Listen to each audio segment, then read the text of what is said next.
guys, welcome back to Patch. Welcome back. And today we have an e-board review. This is by Ride1UP. This is the Bamboo Classic. It retails for $699, but at the time of making this video, it's on sale for $549. Which can be financed at $51 a month if you choose. Yes, exactly.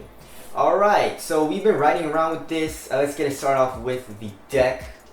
I love it. It's dope. The deck is nice. It's got some nice flex, a good camber in there. A lot of flex on this board, like crazy flex. Yeah, and you can see it does come up here in the middle of the board, and of course you do have a kicktail.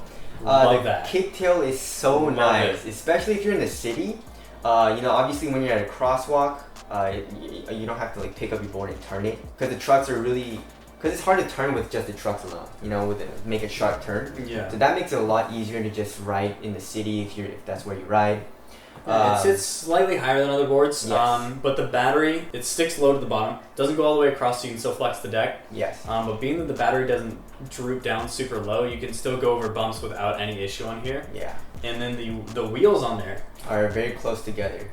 Closer together to make room for that kicktail on there, which I liked. It's going to make it a little bit more difficult going downhill, but again, if you tighten up those trucks, not an issue. You'll definitely tighten up the trucks. So like when I first got it, it was way too loose, and I got crazy speed while I was going like 15 miles per hour. So. But the bearings on there are nice. You get good acceleration downhill. Yeah, I mean, the wheels are they're solid. Yeah. They're really solid. So they're 90 millimeters, so I'd say that's around average size. The wheel is pretty soft, so it does absorb the impact of bumps and stuff like that. So you can go over bumps, and also it helps that the deck is very flexy. You know, it's one of the smoothest rides that I've ever felt. The bushings on there, super nice. Everything's good stock except just tighten up those trucks a little bit, and it's a smooth ride. Yes, for sure. So it uses a dual hub motor setup, and obviously it's in the back. So there are 4 speed modes, right? So you have low, medium, high, and high plus.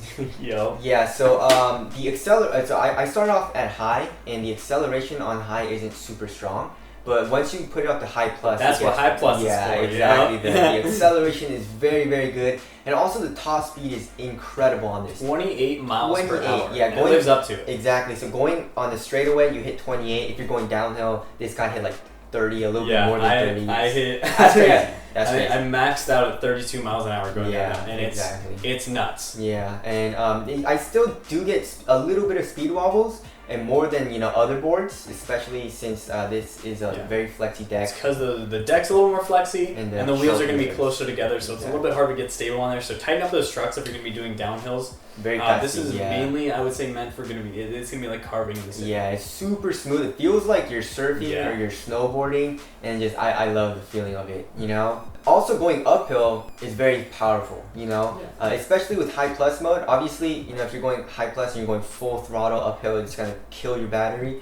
Definitely. But it definitely has the power to go uphill really fast. If you go up some pretty steep hills, like 30% grade, it just destroys those hills. So the brakes on this guy, I guess the ESC, are not very sensitive, so you have to pull down on the remote like a lot for it to start braking. Yeah, I feel like the brakes don't start until you're like about 75% of the way down. Yeah, definitely. Which is a little bit weird, but I mean, again, you get used to it with any remote. With every ESC, it's been different, definitely, with all the boards that we've tried. But I love this remote. Yeah, the remote is great. Nice. The remote is great. Also, for acceleration, you have to go pretty much all the way to the top, I guess like 75-80% of the way to actually get like pretty high speeds. So yeah, the ESC, not super sensitive. If you're trying to be a little bit more precise with your speed, that's a little bit better. Yeah. Alright, like Lucas was saying, this remote is great. You just press the power button, you turn it on. This does have a push to start feature, so if you just do that, then the board turns on, right? So it just beeps, and then you just press this, it connects, and you're good to go. So it reminds us a lot of the Meepo, but miles per hour. Miles per hour. And freedom units, baby. This guy. Alright, so on the top left, it shows you your remote battery. On the top right, it shows you the board battery. And they got that logo on the top, which is kind of sick. Yeah, it says 1UP right there. The battery is not very accurate though. The battery percentage of the board is not very accurate, which kind of sucks. I wish there was an indicator here that was a little bit more accurate. Yeah. Because sometimes it says when you're going uphill, it goes to 1 bar, but then when you're going downhill or just straight away, it goes back to like 3 bars or 2 bars. So it's not very accurate. Yeah. One of these days they're going to have one with just a percentage on there. That would be awesome. So if you press the power button once, You can switch from going forward and backwards, which is a nice touch. And if you press the settings button, you switch between speed modes. So low, medium, high, and high plus, like I mentioned. And also you have an odometer, so you can see how far you've gone. Honestly, it's a really solid build quality on this board. Yeah. I mean, it's really nice. I love the flex on the deck. And as far as like weight and portability goes, it's very lightweight. Yeah, super light. Portability, I mean, you got a kicktail on there. You can kick it up, pick it up, tied by your side. Really didn't want to rhyme there, but I did. And also, I like this little like space right here. You know, you can just, when you're carrying on your side, you can put your hip right here, and it's a lot easier to hold. You know. Exactly. Yeah. So it's very portable, pretty lightweight. Not super light comparing it to like the Black Hawk. Yeah. You know, but it's still pretty light. And no handle still. Yeah. One handle. Yeah, we love the handles. We love the handles. Moving on to the aesthetics, I like the way this board looks. Yeah, it looks really nice. Awesome. It's like a classic style. It's got that cake tail on there. The green a color good wheels. camber. The green wheels, it's stylish. The bushes and the logo green. looks sick on the top too. Yeah, and the logo's green. The bottom's got that design too, which is nice. Yeah, I like how they don't paint over the wood. You can see the grain of the wood. Yeah. That makes it look a little classic, you know? Definitely. Like we mentioned, this is one of the smoothest boards you can get right now. Super carby. Yeah. Shipping time, they are based in Nevada, I believe. So if you are based in the US, the shipping time is quick. Yeah, exactly. Yeah. As compared to like there are a lot of Chinese brands and they take a long time because the board can get stuck in customs, stuff like that. Yeah.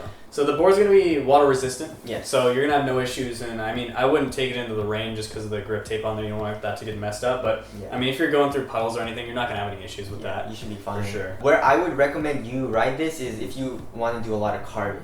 You know, if you're bombing hills, if you want to go really high speed, it's probably not the best board for that. You should probably look at their other board.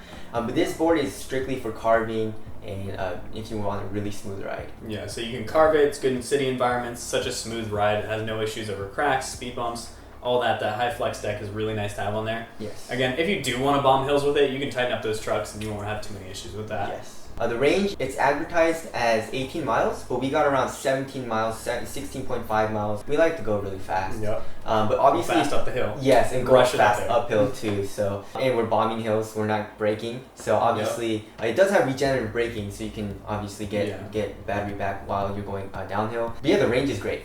The range is solid. We got a couple of hours and we're just super tired. We don't want to ride. We're like, when is this board gonna die? You know? Yeah, honestly. Yeah. So everything about this board is great. If you guys want to get it, we'll leave a link in the description box.